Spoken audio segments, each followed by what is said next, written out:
And looking at the commodity markets, obviously there's been a significant rally there, and you've been quoted saying that the rally could, that this continue for the next sort of 15 to 20 years, I think. Did I say that? Wow.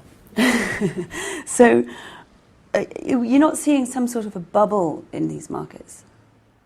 Well, sugar is 70% below its all-time high. Silver is 70% below its all-time high. Cotton is 50% below its all-time high. Coffee is 60% below its all-time high. What kind of bubble is that? Where nobody's bought them, where these things are sitting far, far, and that's not adjusted for inflation. If you adjust the prices for inflation, they're 80 or 90% below their all-time high. That's not a bubble, Lindsay. A bubble, Lindsay, is when everything is going through the roof, and where all the people at the FT and on the television are talking about buying cotton and orange juice and coffee. That's a bubble. We're nowhere near. We're going to have a bubble in commodities someday. We're nowhere near there yet.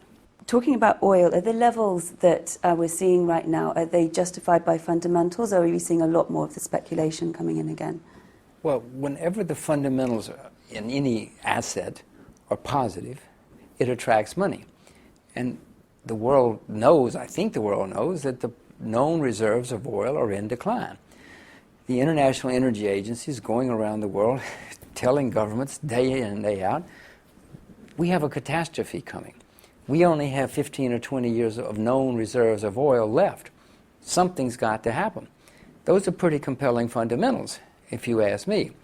The surprise to me is that oil's not higher based on the fundamentals. The short term, I don't know and don't care. I'm not a very good, in fact, I'm the world's worst short-term trader. I'm a horrible market timer. But I know that the world is running out of known reserves of oil, and we have huge problems facing us, and we're going to have gigantic prices down the road unless something happens very, very quickly. So you can call it speculation, if you will.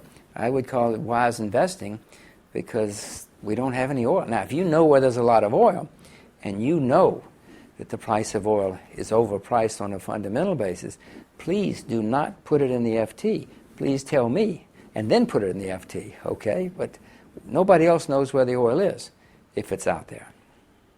And it may be there, we just don't know where it is. And then what's your outlook for gold? Well, I own gold. Gold is making all-time highs at the moment. I wouldn't be buying, I don't like to buy anything making all-time highs unless there's a very compelling reason. It's been shooting up in the recent past. I own it, I'm not selling it. If gold goes down, I'll probably buy more. I mean, if America invades Iran, I'll buy more if it goes up, you know, depending on what's going on in the world. But no, gold's going to go much higher. Gold will certainly at least double over the next several years from where it is now. It has to. And when you say it has to? Well, the world is running out of known reserves of all commodities. The world's facing serious inflation. Most gold mines were opened decades ago, if not the big ones, if not more. So gold doesn't have to, nothing has to happen, but it undoubtedly will happen. If you want to buy precious metals, you could perhaps buy silver, because silver is, as I said a few minutes ago, silver is over 70% below its all-time high. Gold is making all-time highs.